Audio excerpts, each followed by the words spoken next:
Mas Dimas, gimana? Kita mulai aja ya. Dok, bisa dimulai dok. Oke, Bu Tita kita mulai ya. Boleh, silakan.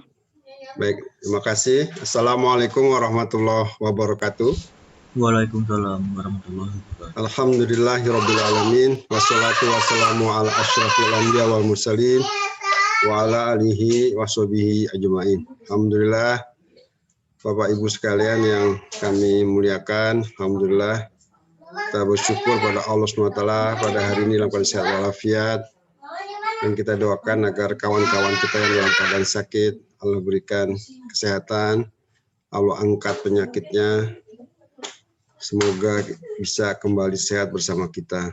Tak lupa ucapkan salam dan sholawat kepada Nabi kita Nabi Muhammad SAW bagi para keluarganya, sahabatnya, dan penerus Islam hingga akhir zaman.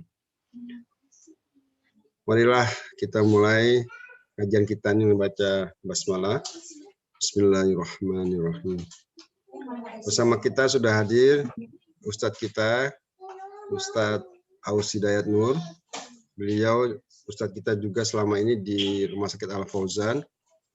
Dan ini adalah pertemuan kita yang pertama setelah libur Ramadan selama 1 bulan.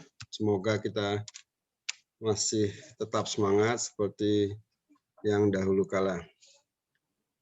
Dan kurang lebih temanya adalah masalah akidah Islamiyah. Dan beliau sudah hadir di sini bersama kita. Kepada Ustadz, kami persilakan, dan selanjutnya kami persilakan Ustadz Aus Hidayat Nur untuk menyampaikan materinya. Terima kasih. Mohon para hadirin bisa menyimak, dan nanti kalau ada pertanyaan bisa langsung atau juga menuliskan di chatnya. Waktu kita sampai pukul 9.15. Mungkin Ustadz bisa kasih kita waktu untuk dialog sekitar 15-20 menit. Terima kasih. Jazakumullahu khairan. Tafadhol Ustadz Aus, kami persilakan. Assalamualaikum warahmatullahi wabarakatuh.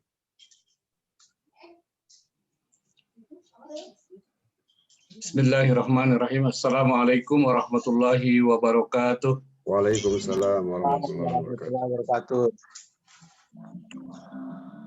Mari kita sama-sama buka dengan sama-sama membaca suratul Fatihah. Al-Fatihah. A'udzubillahi minasyaitonir rajim.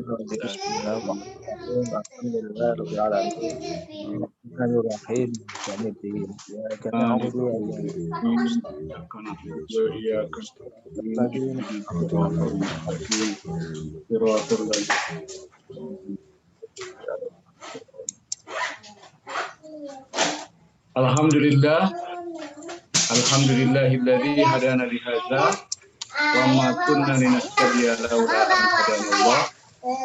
Asyhadu an la ilaha illallah wa asyhadu anna Muhammadan abduhu wa rasuluh.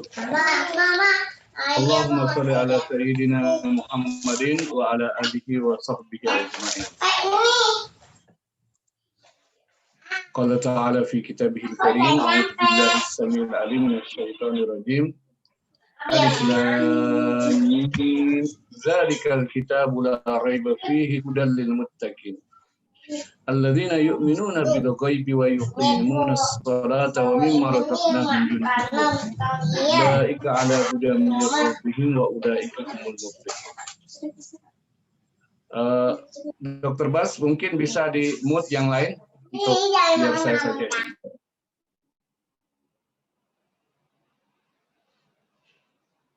Ya, mungkin. Terima kasih.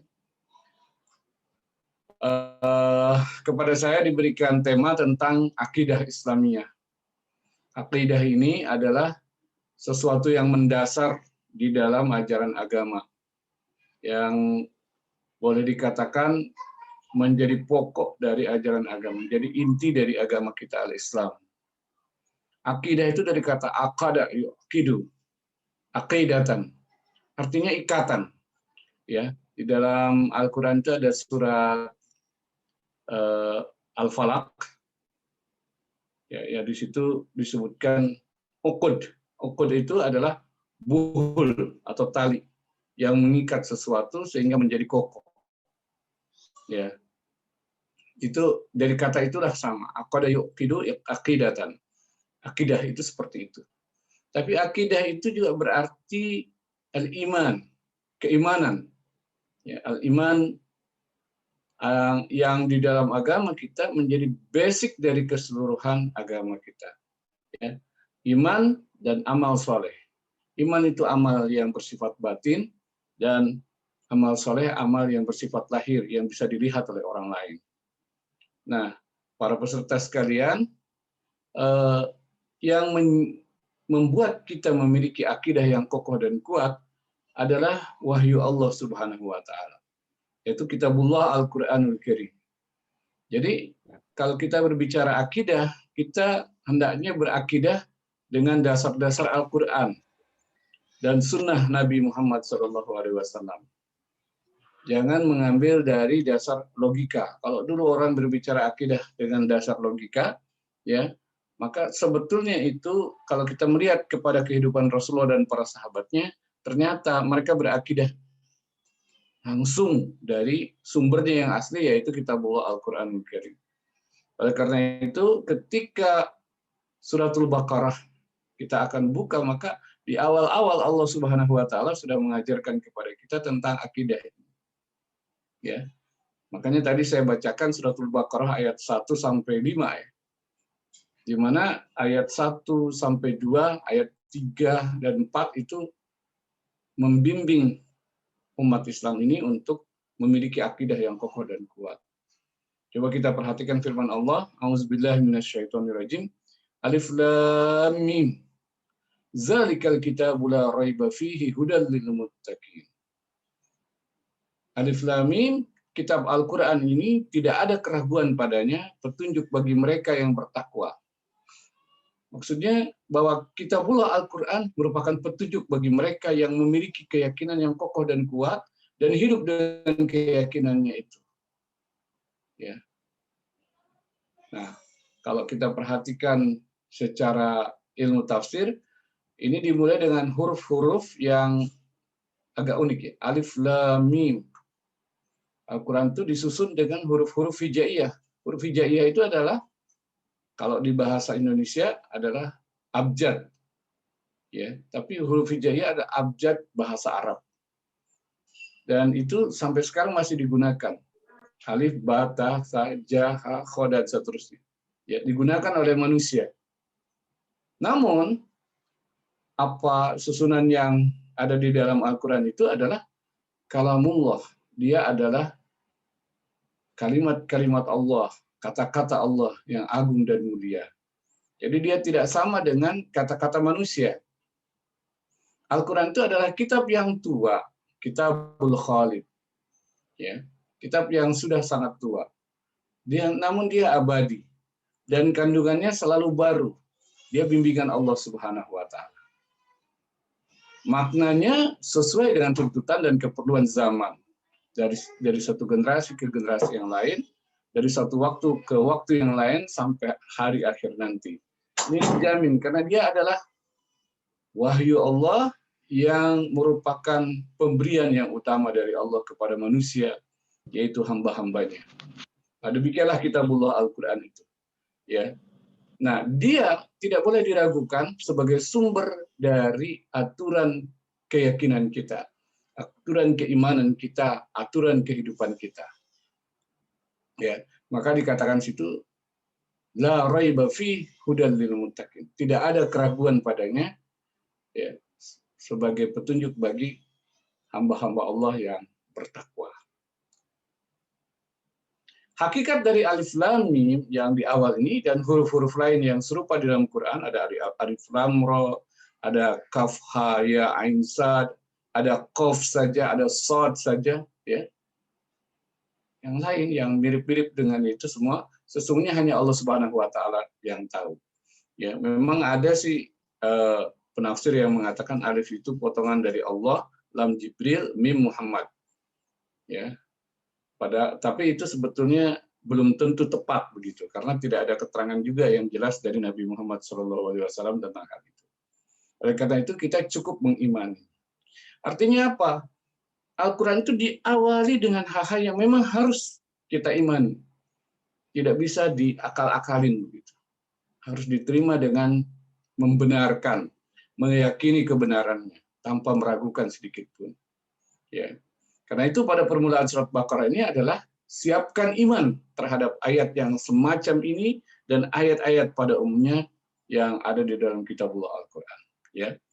Jadi biasanya ayat yang seperti ini ada di awal-awal surat, ya, untuk memberikan dorongan agar kekuatan iman itu kita munculkan sebelum kita membaca bimbingan Allah Subhanahu wa taala Al-Qur'anul Karim.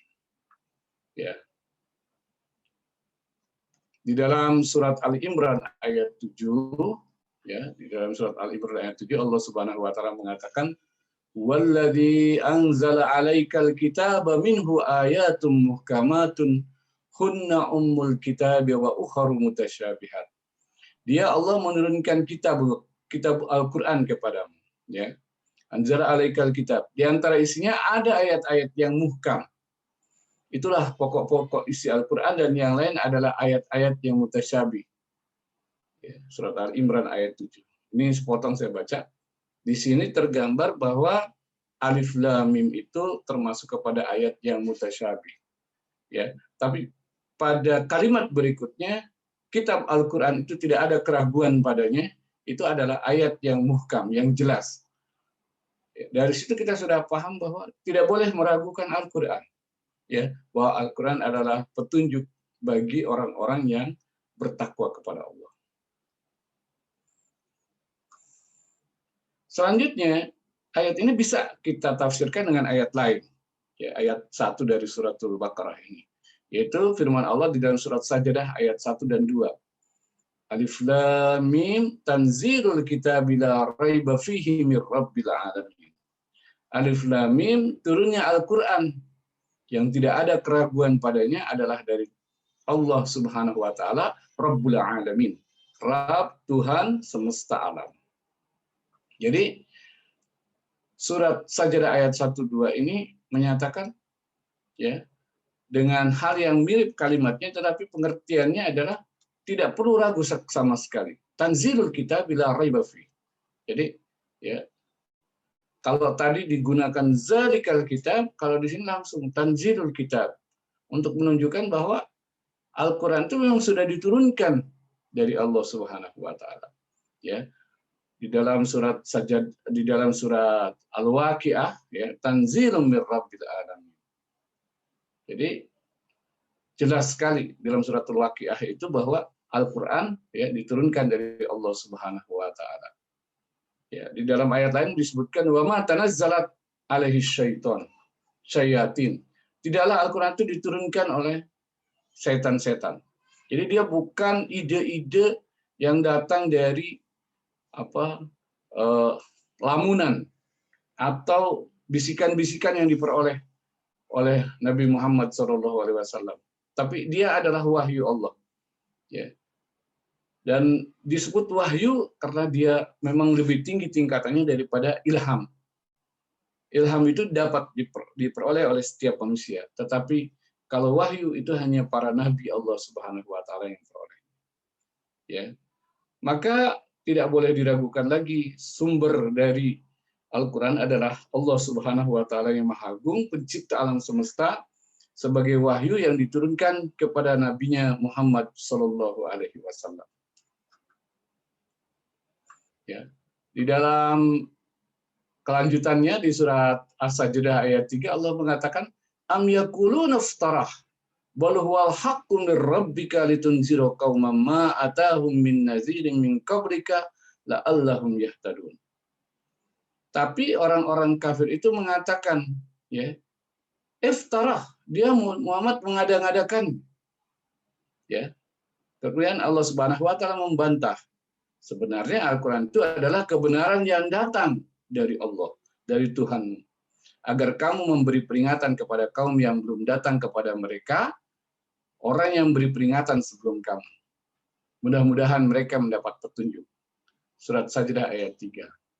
Maksudnya kaum itu adalah kaumnya Nabi Muhammad SAW pada saat itu, dan juga manusia secara umum yang belum pernah mendapatkan bimbingan wahyu Allah yang sebelumnya telah Allah turunkan, yaitu Kitabullah, Taurat dan Injil. Taurat kepada Nabi Musa dan Injil kepada Nabi Isa alaihissalam. Jadi Allah sebetulnya menurunkan kitab bukan baru sekarang, ini baru di dalam Al-Quran saja, tapi sebelumnya juga sudah ada, ya, yaitu Kitabullah yang lainnya. Hanya kaumnya Nabi Muhammad sebelumnya belum menerima itu, karena diturunkannya Taurat dan Injil itu kepada kaum yang belum diberi peringatan. Ya. Turunnya Taurat dan Injil kepada kaum yang sudah lama menerima peringatan. Maksud saya begitu, ya, yaitu dari keturunan Ibrahim, Ishak, ya, Yakub. Nah, itu turunan itu selalu mendapatkan wahyu Allah. Sementara keturunan Ismail yang merupakan sumber dari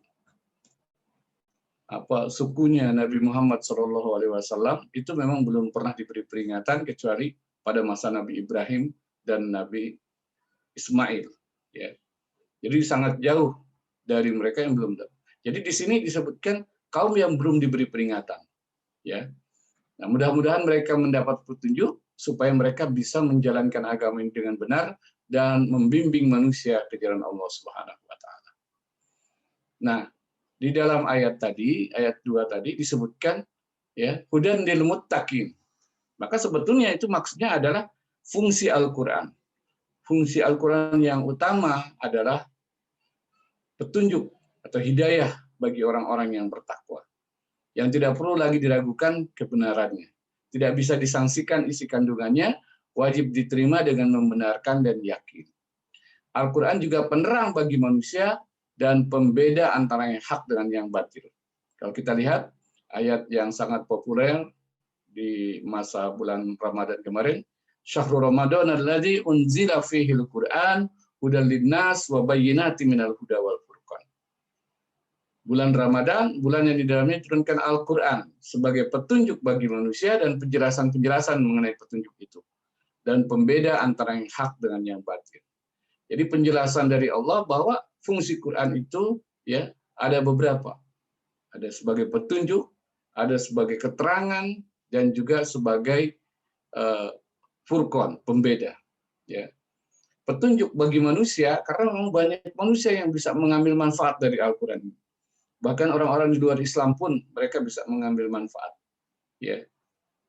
Karena Al-Quran ini mengandung ilmu pengetahuan. Paling tidak kita bisa lihat sejarah manusia. Ya, karena Allah menceritakan manusia pertama dengan dinamika kehidupan yang luar biasa. Ya, Adam alaihissalam dengan putra-putranya. Allah juga menceritakan tentang para nabi dan rasul terdahulu. Allah menceritakan negeri-negeri yang dibinasakan, yang orang juga melihat bekas-bekasnya, gitu ya, dalam ilmu antropologi ataupun ilmu yang menggali, ya, tanah dan lain sebagainya, sehingga bisa melihat kehidupan di masa lalu, ya, yang dihubungkan dengan sejarah. Maka orang menemukan banyak keterangan dari Kitabullah Al-Quran ini. Atau orang bisa melihat kehidupan manusia yang diiringi dengan berbagai macam persoalan yang telah digambarkan oleh Al-Quran, seperti kehidupan Bani Israel, orang-orang Yahudi, dan lain sebagainya. Itu kita tahu. Ya. Jadi seperti itulah Al-Quran. Ya. Namun bagi orang-orang yang beriman, dia adalah petunjuk bagi kehidupannya, ya, yang menjadi dasar dari keseluruhan hidupnya. Jadi hidupnya itu selalu kembali kepada Al-Quran. Pedoman hidup dia.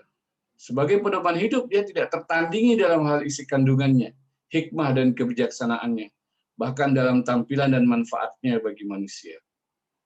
Ya, terbukti dalam sejarah peradaban manusia telah bertahan lebih dari 15 abad lamanya. Ya. Jadi Al-Quran ini sudah lama sekali, tapi dia tetap dibaca orang, tetap memberi inspirasi, pandangan, masukan kepada orang untuk bisa maju dan berkembang. Untuk itulah Allah menantang orang-orang yang ragu dengan pernyataan di dalam suratul Baqarah ayat 23-24, ya. Wa in kuntum fi raibin mimma nazzalna ala abdina fa'tu bi suratin min misli. Ya. Dan jika kalian tetap dalam keraguan tentang Al-Qur'an yang kami wahyukan kepada hamba kami Muhammad, maka buatlah satu surat saja yang semisal Al-Qur'an itu. Ya, satu surat yang semisal Al-Qur'an itu, ya. Misalnya satu surat yang seperti suratul Fatihah. Ya. Itu pasti nggak bisa. Wad'u syuhada'akum min dunillah, ajaklah penolong-penolong kalian selain Allah. In kuntum ta'lamun, jika kalian memang benar. Ya. In kuntum shadiqin, jika kalian memang benar. Fa in lam taf'alu wa lan taf'alu fattaqun nar allati waquduha an-nas wal hijarah uiddat lil kafirin. Jika kalian tidak dapat membuatnya, dan kalian pasti tidak bisa membuatnya, peliharalah diri kalian dari api neraka yang bahan bakarnya manusia dan batu yang disediakan bagi orang-orang yang kafir. Nah, jadi kita kembali pada penjelasan tadi bahwa sumber keimanan kita adalah Kitabullah Al-Qur'anul Karim. Ya.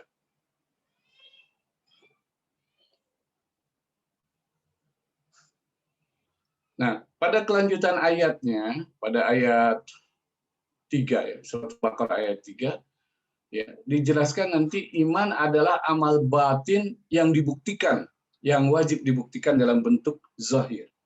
Ya, yang dibuktikan dalam bentuk amal-amal kehidupan. Jadi dia amal yang ada di dalam batin. Amal itu ada dua, amal yang dilakukan oleh hati, dilakukan oleh jiwa, ya. Kemudian ada amal yang dilakukan oleh tubuh, ya, dilakukan oleh badan kita, oleh mata, telinga, mulut, kepala, badan, kaki, dan seterusnya. Ya, karena manusia itu terdiri dari tiga, ya, hati, akal, dan jasad. Hati dan akal itu dekat sebetulnya, ya, tidak terlalu jauh. Dia merupakan satu kesatuan, ya.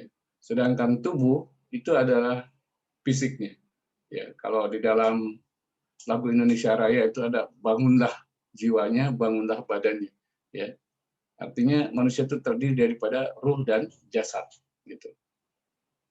Nah, ayat ketiga itu menyebutkan alladzina yu'minuna bil ghaibi wa yuqimunas sholata wa mimma razaqnahum yunfikun. Yaitu orang-orang yang beriman kepada yang gaib, yang mendirikan sholat dan menafkahkan sebagian rizki yang kami anugerahkan kepada mereka. Ya. Ayat ini menjelaskan tentang siapa al-muttaqun, orang bertakwa yang mendapatkan hidayah Al-Quran atau hidayah Alkitab pada ayat sebelumnya, yaitu ayat 1 dan 2. Ya. Karena Al-Quran itu memang saling menafsirkan. Dalam satu ayat ini langsung ada penjelasan dari Allah Subhanahu wa taala dalam satu rangkaian ini. Alladzina yu'minuna bil ghaibi wa yuqimunas shalah wa mimma razaqnahum yunfikun, itu menunjukkan ada aktivitas iman. Ya, beriman kepada yang gaib artinya sikoh wa tasdik, ya.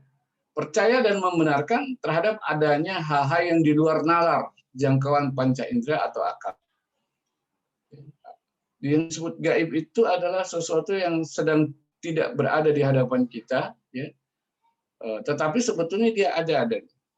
Misalnya kalau kita menyebut kita sedang berada di suatu tempat, ya. Tempat lain itu adalah gaib. Seperti misalnya di Makassar, Makassar itu sedang gaib sekarang, ya, karena dia tidak hadir. Yang di depan kita itu yang hadir. Ya, kalau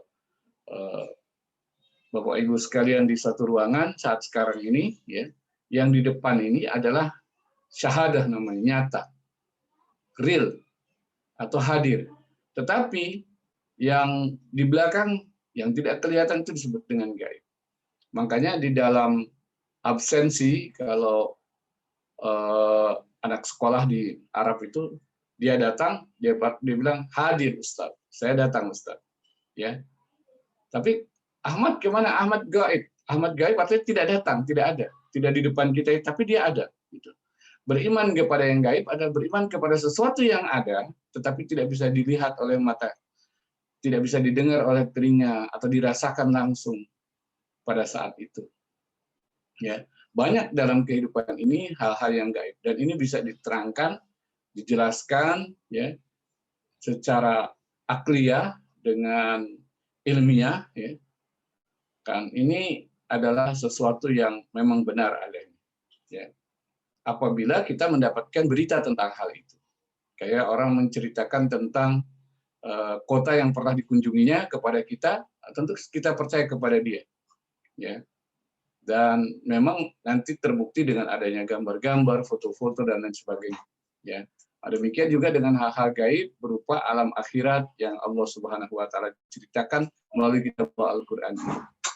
Ya, tentang kehidupan sesudah mati, tentang para nabi yang terdahulu yang memang pernah ada, sekarang tidak ada lagi. Inilah akidah wajib meyakini hal tersebut. Ya.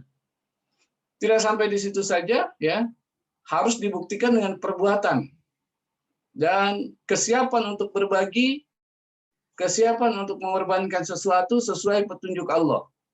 Seperti melaksanakan di sini adalah ibadah sholat dan berinfak karena Allah Subhanahu wa Ta'ala. Ya, di dalam ayatnya disebutkan alladzina yu'minuna bil ghaibi wa yuqimunas shalah wa mimma razaqnahum yunfikun. Ya. Jadi keimanan terutama dibuktikan dengan perbuatan, yaitu mendirikan sholat, mengerjakannya dengan khusyuk dan berjamaah, menjaga waktu-waktu yang ditentukan serta mengikuti tata caranya secara tertib sesuai yang diajarkan dan dicontohkan oleh Nabi Muhammad SAW. Nabi Muhammad real pada saat turun ayat ini bagi para sahabatnya. Namun beliau sekarang pun juga tidak tampak oleh kita, ya.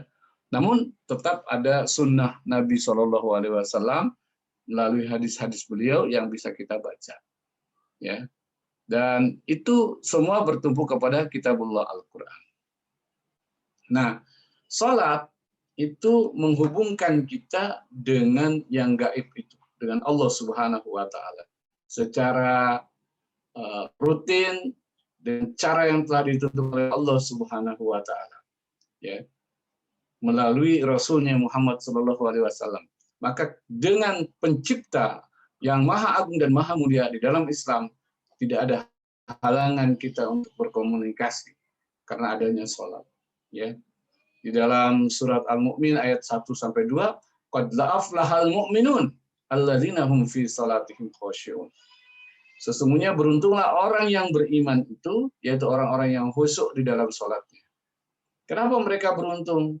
Karena mereka selalu berkomunikasi dengan Allah Subhanahu wa Ta'ala yang gaib, ya, yang tidak kelihatan oleh mereka, tapi Allah melihat mereka. Allah menilai mereka dengan segala perbuatannya, dengan segala ucapannya yang dilakukan ketika sholat itu. Dan sholat itu mengikuti aturan main yang diajarkan oleh orang yang diimaninya, yaitu Nabi Muhammad SAW sebagai utusan Allah Subhanahu wa Ta'ala, yang mengajarkan kepada mereka nilai-nilai kebenaran al-Islam, ya, yang mengajarkan kepada mereka cara-cara sholat itu sendiri. Mulai dari takbir, sampai ruku, sujud, sampai duduk di antara dua sujud, bacaannya apa, ya, mulai dengan doa-doanya juga, bagaimana menghayatinya itu diajarkan oleh Nabi Muhammad SAW, ya, sehingga mencapai tingkat khusyuk, ya. Khusyi'un itu adalah orang-orang yang khusyuk dalam sholatnya, yaitu bisa memanfaatkan sholat itu untuk berkomunikasi dengan Allah Subhanahu wa Ta'ala. Keimanan juga dibuktikan dengan kontribusi untuk kebahagiaan orang lain, kebahagiaan manusia lain, terutama manusia-manusia yang dekat yang oleh Allah diamanahkan kepadanya. Ya, pengorbanan itu dalam ayat ini digambarkan dengan wa mimma razaqnahum yunfikun, dan dari apa yang kami berikan kepada mereka, mereka menginfakkan. Yaitu harta yang dikaruniakan Allah, ya, diinfakkan. Jadi dia merasa bahwa apa yang diberi oleh Allah kepadanya itu bukan semata-mata untuk dia, tapi juga untuk fakir miskin, keluarga, karib kerabat, ya, bahkan perjuangan di jalan Allah Subhanahu wa taala. Ya. Jadi ada hablum minallah dan ada hablum minannas. Ya, ada hubungan dengan manusia.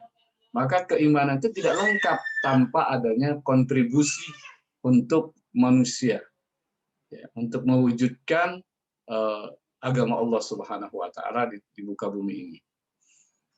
Dua hal ini, salat dan pengorbanan, merupakan bukti keimanan kepada Allah yang menjadi inti dari amal saleh. Nah, ini ada kalimat baru, yaitu amal as-saleh, al-amalus salihat, yaitu amal atau aktivitas yang didasari dengan keimanan.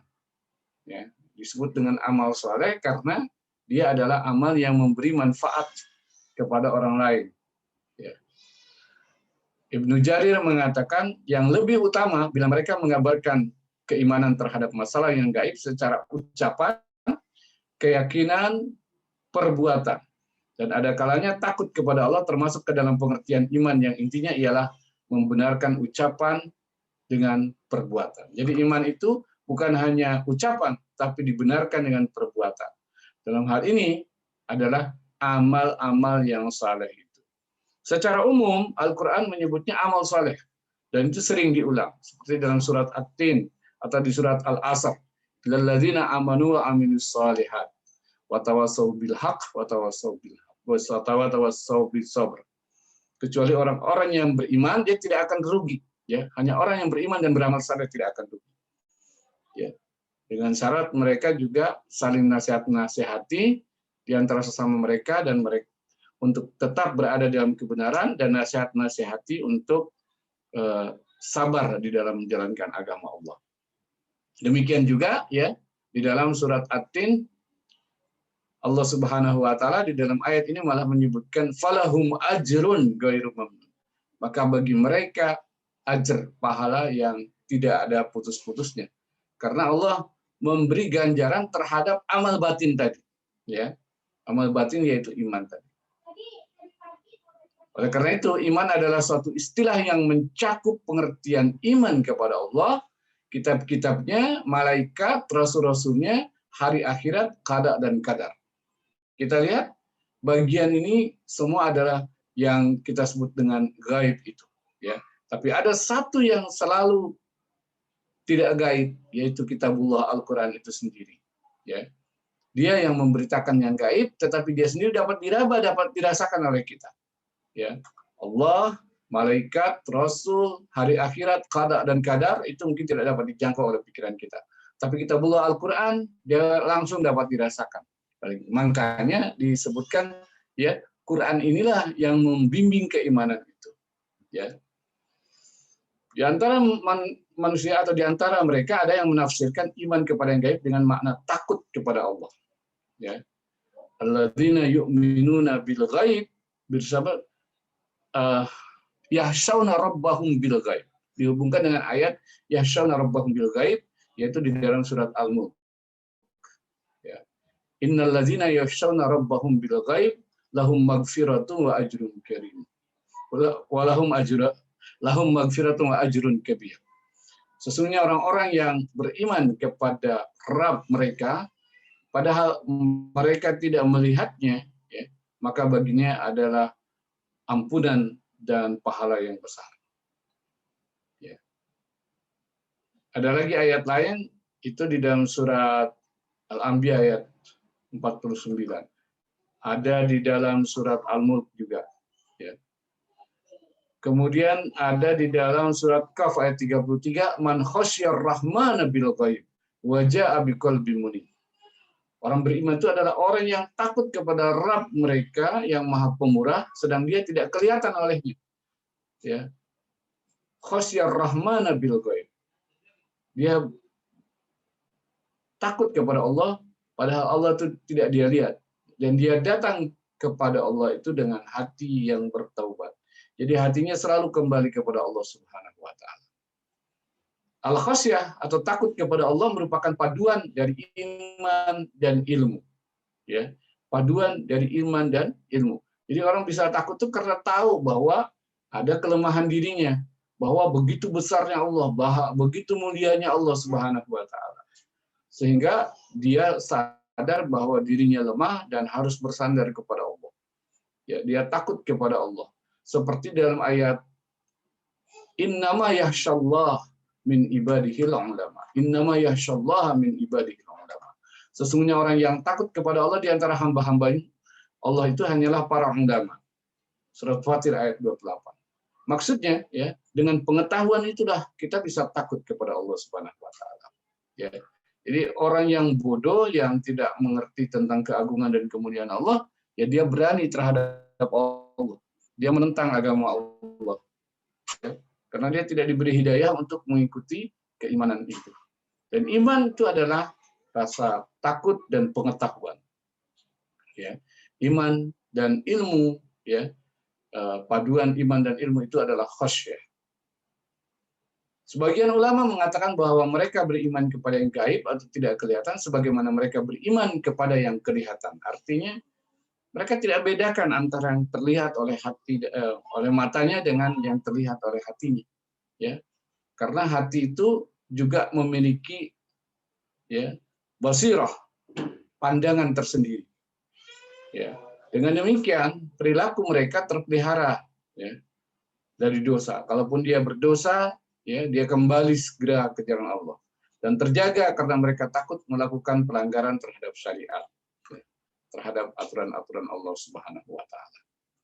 Jadi inilah hadirin sekalian, gambaran tentang keimanan atau akidah yang dimiliki oleh Rasulullah SAW dan para sahabatnya, ya, yang nanti akan lebih didalami lagi di dalam suratul Baqarah. Itu ada beberapa ayat lagi yang menjelaskan terhadap masalah itu, seperti suratul Baqarah ayat 170, kemudian suratul Baqarah ayat 255,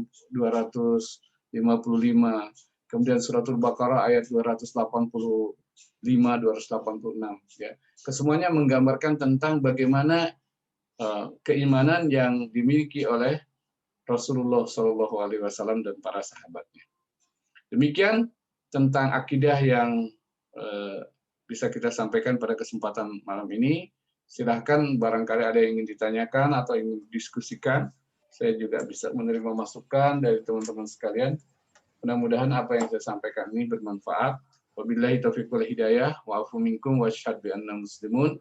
Assalamualaikum warahmatullahi wabarakatuh. Waalaikumsalam warahmatullahi wabarakatuh. Jazakumullah khairan, Ustaz Aus Hidayat Nur. Bapak Ibu sekalian, barusan kita telah mendengarkan terkait dengan masalah akidah dimulai dari surat Al-Baqarah dan ayat-ayat yang lain. Mungkin Bapak Ibu ingin klarifikasi atau ingin menyampaikan sesuatu, kami persilakan atau bisa menulis di chat.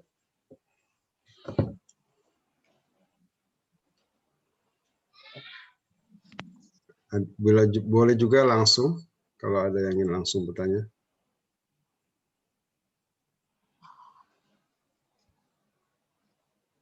Baik, sambil menunggu pertanyaan, mungkin ada pertanyaan dari saya, Ustadz. Ya, silakan. Terkait masalah akidah ini, ada istilah akidah Ahlussunnah wal Jamaah. Apakah ini ada pengertian khusus? Apakah ada akidah yang lain? Bagaimana, Ustaz, penjelasannya? Ya, terima kasih. Jadi sebetulnya aslinya memang secara sejarah dalam pengetahuan keislaman, akidah itu adalah akidah Ahlussunnah wal Jamaah. Karena inilah akidah yang benar. Nanti ada penyimpangan-penyimpangan dari akidah Ahlussunnah wal Jamaah ini. Seperti misalnya akidah dari Syiah misalnya. Karena dia sama mengimani yang gaib juga. Tetapi kemudian ada hal-hal yang keluar dari petunjuk Nabi Muhammad SAW. Ya. Seperti apa maksudnya? Ya. Afwan, apakah suara saya terdengar ya? Suara terdengar, Ustadz, tapi kameranya mati. Hilang ya? Nah, tadi ini apa? Sekarang muncul lagi kan? Yeah. Jadi Syiah ini adalah akidah yang keliru. karena kemudian memasukkan unsur-unsur pikiran manusia yang tidak bersumber dari kitabullah Al-Quran dan sunnah Nabi SAW itu. Ya, misalnya dia mengimani bahwa Ali itu sebagai waliullah yang kemudian didudukan, disejajarkan dengan Nabi Muhammad SAW. Dan inilah kesalahannya atau kekeliruannya, sehingga menimbulkan penafsiran baru terhadap akidah itu. Ya, misalnya memunculkan adanya imamah gitu, kepercayaan terhadap imamah.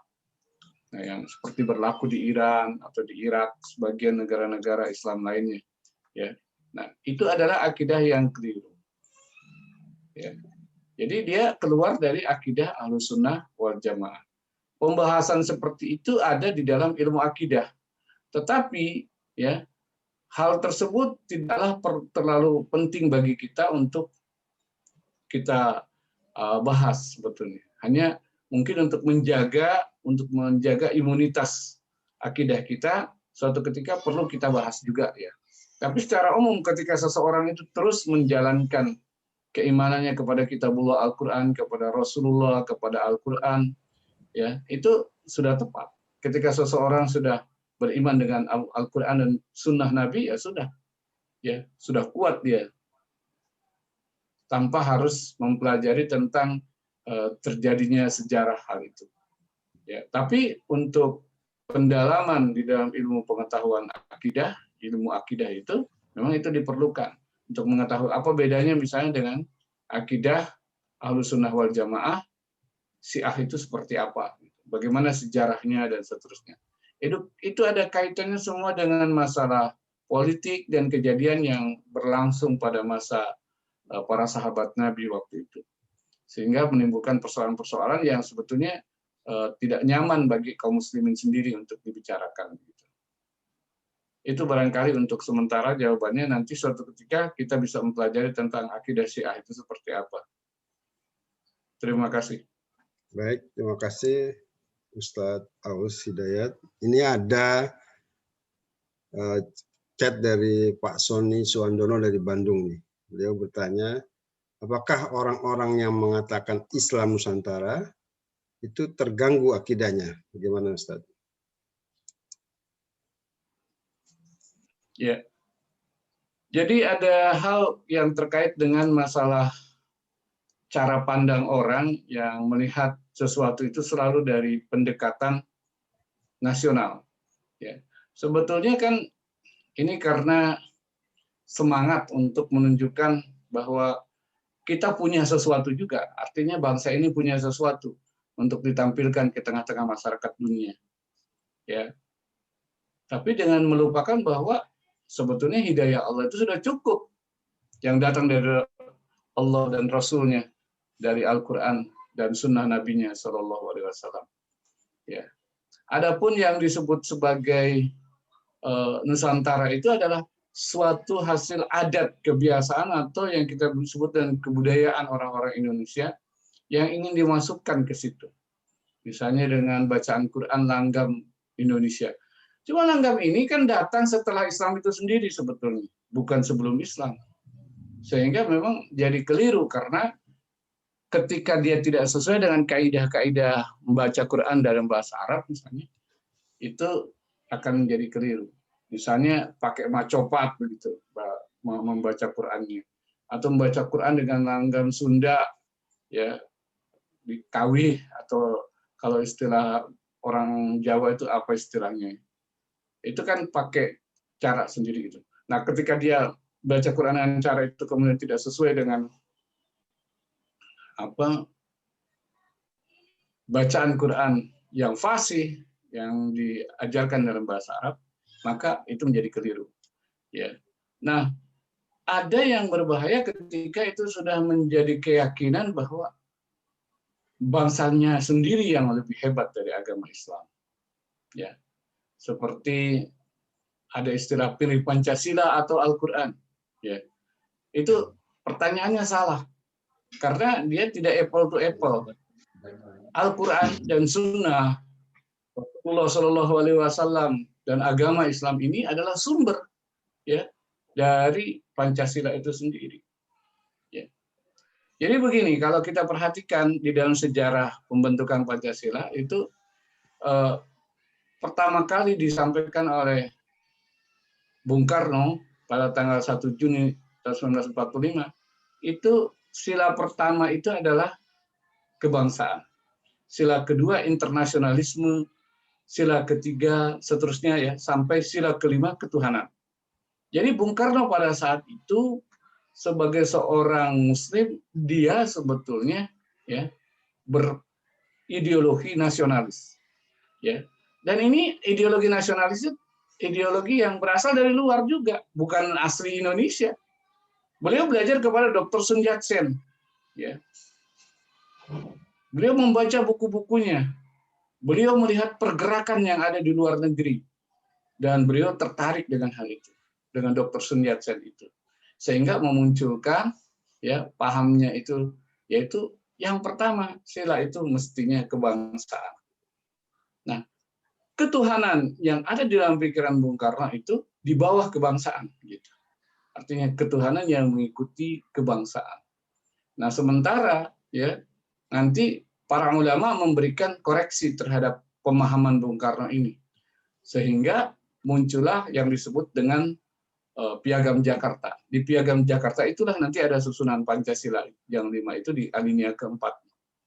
Ya, di mana di situ disebutkan yang pertama adalah ketuhanan yang Maha Esa dengan menjalankan syariat Islam di pemeluk-pemeluknya. Ya. Jadi kalimat ini pada waktu itu kokoh dan kuat sudah terpatri di dalam pembukaan dari Undang-Undang Dasar Negara Republik Indonesia tahun 1945. Tetapi ada yang keberatan dengan hal itu. Nah, umat Islam ya tidak keberatan untuk menghapus 7 kata-kata itu. Waktu itu ada 2 tokoh besar, yaitu Kiai Haji Wahid Hasyim dan Ki Bagus Hadikusumo. Yang satu dari NU, Kiai Haji Wahid Hasyim, beliau dengan mudah mengatakan, ya nggak apa-apa, dihapus itu, yang penting ketuhanannya adalah ketuhanan yang Maha Esa. Karena itu akan berkait dengan masalah akidah tauhid, la ilaha illallah, ya, wa ilahukum ilahu wahid. Ya, dan tidak bisa ditafsirkan lain bahwa qul huwallahu ahad itulah yang menjadi menjadi ruh daripada kalimat ketuhanan yang Maha Esa. Ya. Nah, kemudian dari Muhammadiyah, yaitu Bapak Ki Bagus Hadikusumo waktu itu, beliau meminta waktu untuk istilahnya untuk istikharah di hadapan Allah Subhanahu wa taala tentang menghapuskan kalimat itu. Dan dikasih waktu. Beliau istikharah kurang lebih 41 menit, ya.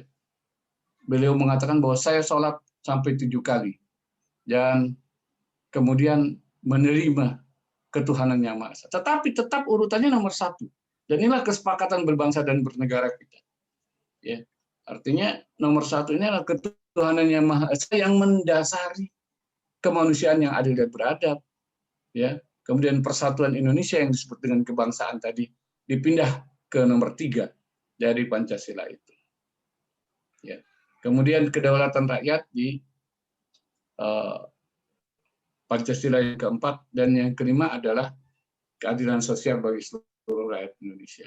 Maka para ulama lah yang memberikan dasar terhadap masalah itu, dan kemudian mereka mengatakan bahwa ya negara berdasarkan ketuhanan yang Maha Esa. Ini kita dapati di dalam pasal 29 ayat 1. Ya. Kemudian di pasal 29 ayat 2 Undang-Undang Dasar 45 itu disebutkan bahwa ya, semua warga negara itu mereka mendapatkan perlindungan untuk melaksanakan agama dan kepercayaannya. Jadi dari sini sebetulnya kita paham bahwa paham nasionalisme itu ya itu telah boleh dikatakan telah dijelaskan bahwa itu harus berdasarkan kepada ketuhanan dan kemanusiaan.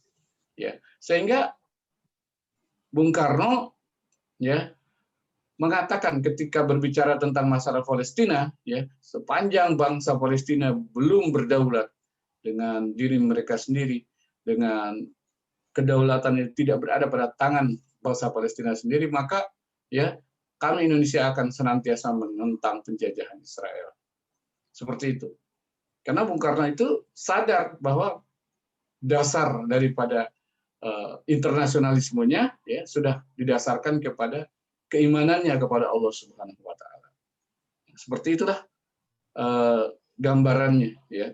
Nah, Indonesia dengan segala yang ada sekarang ini tentu tidak bisa melepaskan diri dari internasionalismenya itu. Sehingga kita sebagai muslim jangan takut dengan pan-islamisme atau jangan takut dengan istilahnya ideologi transnasional yang suka dibuat ditakut-takutkan kepada kita. Karena sesungguhnya ya agama manapun juga sebetulnya transnasional. Ya. Kearifan lokal yang kita sebut kearifan lokal itu sebetulnya adalah ajaran Islam yang dibungkus dengan bahasa masyarakat. Ya. Banyak kearifan lokal Indonesia itu yang kemudian ya kita kenal dengan istilah misalnya peribahasa. Ya, di Sumatera Barat itu banyak sekali peribahasa. Alam terkembang menjadi guru misalnya. Ya. Air susu dibalas dengan air tuba dan seterusnya, kalimat-kalimat seperti itu adalah kalimat-kalimat bahasa Indonesia yang menjelaskan tentang nilai-nilai Islam. Ya. Nah, dalam persoalan ini pada batas-batas tertentu ya tidak ada masalah. Tetapi ketika dia sudah sampai kepada kemudian dia lebih diagungkan, dibesarkan, ya, atau kemudian ada timbul penafsiran, ya haji ya sudah jangan berada di Arab lagi, atau misalnya haji jangan bulan Zulhijjah saja, itu sudah keliru, ya.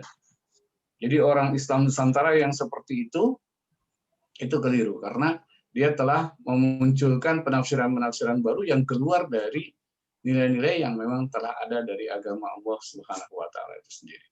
Jadi ada nasionalisme dalam Islam tapi mengikut kepada Pancasila, yaitu didasarkan kepada ketuhanan yang Maha Esa dan kemanusiaan yang adil dan beradab. Ya. Adil dan beradab ini adalah sifat dari Allah Subhanahu wa taala al-adl, ya. Sedangkan adab itu adalah sopan santun kemanusiaan yang telah diajarkan dalam agama Allah Subhanahu wa taala ya bagi seluruh bangsa Indonesia sekarang ini, yaitu akhlakul karimah, ya. Jadi harus didasarkan kepada akhlakul karimah. Termasuk akhlak kepada Allah, kepada Rasulullah SAW, dan kepada kaum muslimin tentunya. Tidak boleh serampangan berbicara tentang menafsirkan agama Allah yang keluar dari nilai-nilai yang sudah disepakati bersama dalam mazhab Ahlus Sunnah wal Jamaah yang dikenal di tengah-tengah bangsa Indonesia itu sendiri. Ya, terutama di sini Ahlus Sunnah wal Jamaah dengan Syafi'i, atau ada juga yang Hambali, ya. 4 mazhab yang utama yang ada di tengah-tengah masyarakat bangsa Indonesia. Jadi Islam Nusantara itu sebetulnya ya hanya buatan-buatan yang mereka yang kepengen kelihatan dekat dengan pemerintah yang ada sekarang. Sementara pemerintah yang ada sekarang ada kecenderungan ingin mengembalikan kejayaan Nasakom, Nasional Agama Komunis, yang pernah diuji coba oleh Bung Karno tetapi kemudian gagal. Ya. Dan sudah beberapa kali percobaan-percobaan seperti itu ya selalu gagal dan umat Islam selalu dapat mematahkannya. Nah, sekarang perlu kita waspada ya. Jangan sampai Islam Nusantara ini adalah tunggangan dari Nasakom itu, Nasional Agama Komunis. Jadi agamanya itu di bawah nasional. Ya. Terus ada yang dompleng di situ yaitu ideologi lain. Ini jelas ya di dalam kehidupan bermasyarakat kita harus kita cegah.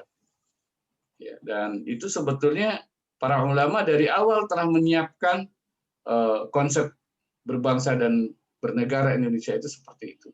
Sehingga aman untuk orang Islam dan bahkan mungkin bisa menjadi menjadi contoh bagaimana cara untuk mempersatukan banyak suku bangsa, banyak bahasa yang sudah terbukti di Indonesia itu dengan Pancasila. Saya kira begitu ya, Mas Soni. Jazakallah khairan katsira. Terima kasih Ustaz Aus. Saya rasa sudah cukup komprehensif penjelasannya. Mungkin begitu Pak Soni ya. Ya, Terkait makasih. masalah akidah.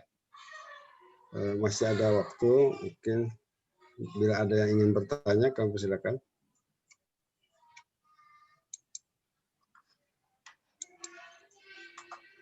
Mau tanya Ustadz.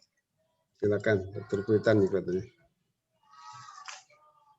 Ya, Assalamualaikum warahmatullahi wabarakatuh. Waalaikumsalam warahmatullahi wabarakatuh. Salam. Ustadz, sekarang ini kan kita sedang berperang melawan pandemi. Ya. Kita masuk ke gelombang 2, di mana suasana dan kasus-kasus itu mirip sekali dengan pada saat awal-awal pandemi dulu. Cuma bedanya saat ini tuh sudah ada vaksin. Ya. Tentu saja kita selain menjalankan protokol kesehatan, kan kami sebagai tenaga kesehatan itu menghimbau masyarakat untuk divaksin. Apalagi sekarang ini gratis vaksinnya dan bebas tidak pakai penggolongan-penggolongan.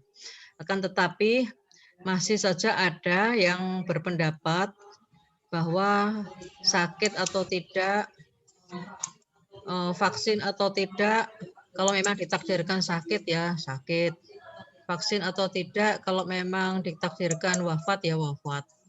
Nah ini bagaimana kita mengaitkannya dengan akidah ini. Seperti itu Ustaz. Itu Ustaz sudah cukup jelas ya. Ya. Bagaimana implementasinya Ya. masalah akidah dengan masalah COVID nih. Iya, terima kasih. Jadi memang likul lida'in dawa. Setiap penyakit itu ada obatnya. Dan di dalam Al-Quran juga disebutkan secara tegas ya, bahwa yang mengobati atau yang menyembuhkan itu adalah Allah Subhanahu wa Ta'ala. Tetapi obat itu adalah ciptaan Allah Subhanahu wa Ta'ala yang perlu kita makan atau kita konsumsi agar mendapatkan kesehatan. Ya, sama dengan makanan. Makanan yang bergizi kan itu akan membuat kita sehat. Makanan yang tidak bergizi atau yang katakanlah racun itu juga berbahaya. Nah, ini didasarkan kepada ayat Quran, fa iza maridtu fahuwa yashfin. Apabila aku sakit, maka Dia Allah yang menyembuhkan. Tapi kesembuhan itu sendiri ada jalannya, ya. Sebagaimana di kulli syai'in di kulli da'in dawa, maka jalannya adalah obat. Ya, berobat ke dokter dan seterusnya, ya. Jadi tidak boleh kemudian kita merasa bahwa dengan tanpa ke dokter kita, kalau gitu jangan makan, jangan minum, atau jangan memilih makanan. Karena semua kalau kita lihat seperti itu ya, maka menjadi berbahaya ya. Karena masyarakat kemudian kehilangan pedoman dari sisi banyak hal, misalnya tentang gizi, tentang ini dan sebagainya. Ya. Jadi apa yang kita yakini dari akidah itu tidak boleh kemudian membuat kita jauh dari sunatullah atau tidak mengakui sunatullah itu. Karena sunatullah itu adalah ilmu yang memang juga telah dipelajari oleh para ulama. Bahkan kalau kita melihat secara kesejarahan, ya, bahwa ilmu kedokteran itu juga banyak kontribusi dari para ulama Islam seperti Ibnu Sina dan lain sebagainya. Ini Dokter Basuki paham lah tentang masalah ini. Nah, persoalan sekarang yang kaitannya dengan masalah vaksin ini, ya kalau saya memandang karena masyarakat itu tidak percaya dengan pemerintah yang ada sekarang. Karena mereka tidak percaya dengan pemerintah karena banyak hal yang terkait dengan perilaku pemerintah tidak sesuai dengan nilai-nilai yang mereka yakini, terutama nilai-nilai agama Islam. Sehingga ada rasa terancam. Ya. Jadi kenapa ya kebanyakan yang meninggal itu justru ustadz-ustadz, ulama-ulama gitu. Ini apa maksudnya gitu. Nah, dicarilah pembenaran terhadap masalah itu. Ya. Padahal belum tentu juga demikian, memang Allah Subhanahu wa Ta'ala sudah menakdirkan untuk meninggal.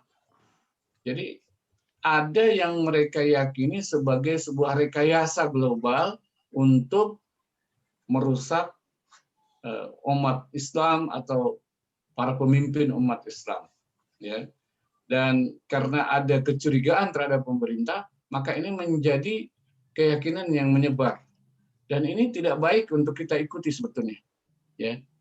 Karena sesungguhnya setiap kaum muslimin itu harusnya mengikut kepada organisasi besar yang mereka yakini bisa memberikan landasan dalam kehidupan masyarakat, bermasyarakat mereka. Misalnya saya sebagai anggota Partai Keadilan Sejahtera, saya sangat percaya dengan Dewan Syariah Pusat. Nah, mereka lah yang memberikan fatwa-fatwa.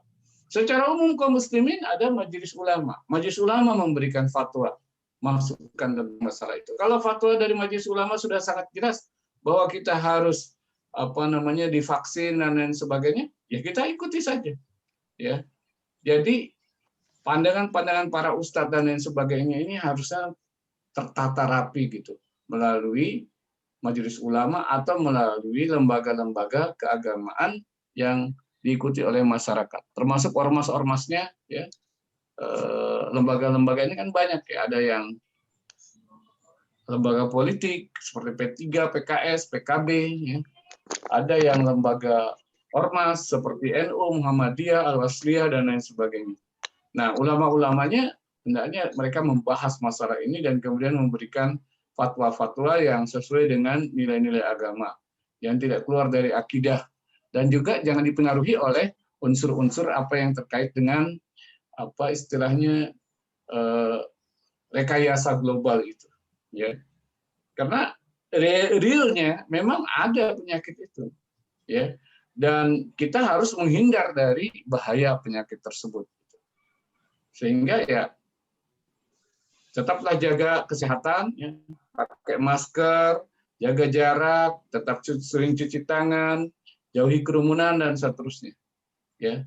Itu bersifat sementara dan itu juga telah dilakukan oleh Rasulullah SAW dan para sahabat. Mereka juga pernah mengalami hal-hal seperti ini, gitu, ya. Terlepas dari adanya rekayasa itu, boleh jadi ada rekayasa, tapi tidak perlu kita seperti melakukan suatu pelanggaran, bukan pelanggaran, ya, suatu pemberontakan terhadap itu yang kemudian menjadikan kita kena, ya. Dan itu banyak ustadz atau ulama lupa dengan hal itu sehingga akhirnya dia sendiri kena dan sangat menyedihkan gitu, ya. Kasihan dengan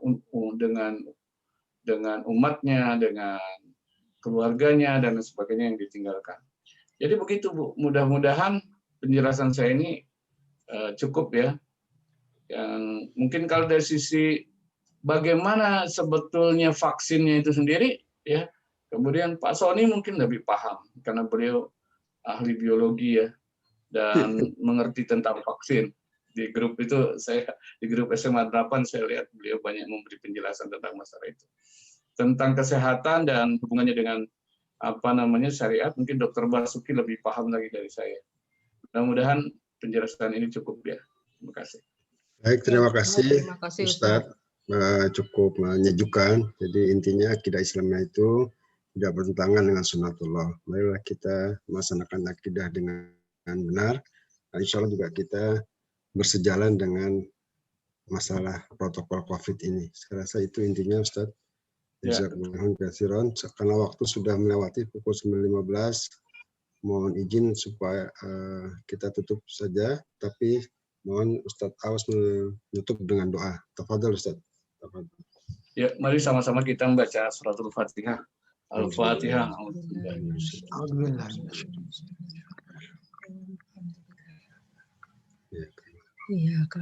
Alhamdulillahirabbil alamin hamdan na'imin hamdan yu'affi ni'amahu wa yukafi mazidah. Ya Rabbana lakal hamdu kama yanbaghi li jalali wajhikal karim wa li azim sultanik. Amin. Rabbana taqabbal minna innaka antas samiul alim wa tub alaina innaka antat tawwabur rahim. Rabbana innana sami'na munadiyan yunadi lil iman an aminu bi rabbikum fa amanna. Rabbana faghfir lana dzunubana wa kaffir anna sayyi'atina wa tawaffana ma'al abrar. Rabbana wa atina ma wa'adtana ala rusulika wa la tuhzina yaumal qiyamah innaka la tukhliful mi'ad. Rabbana atina fid dunya hasanah wa fil akhirati hasanah wa qina azabannar. Walhamdulillahi rabbil alamin. Wassallallahu ala sayyidina Muhammadin wa ala alihi wa sahbihi wa barik wa sallim. Walhamdulillahi rabbil alamin. Subhanakallahumma wa bihamdika asyhadu an la ilaha illa anta astaghfiruka wa atubu ilaik. Assalamualaikum warahmatullahi wabarakatuh. Waalaikumsalam Assalamualaikum warahmatullahi wabarakatuh. Jazakumullah khairan. Terima kasih Ustaz.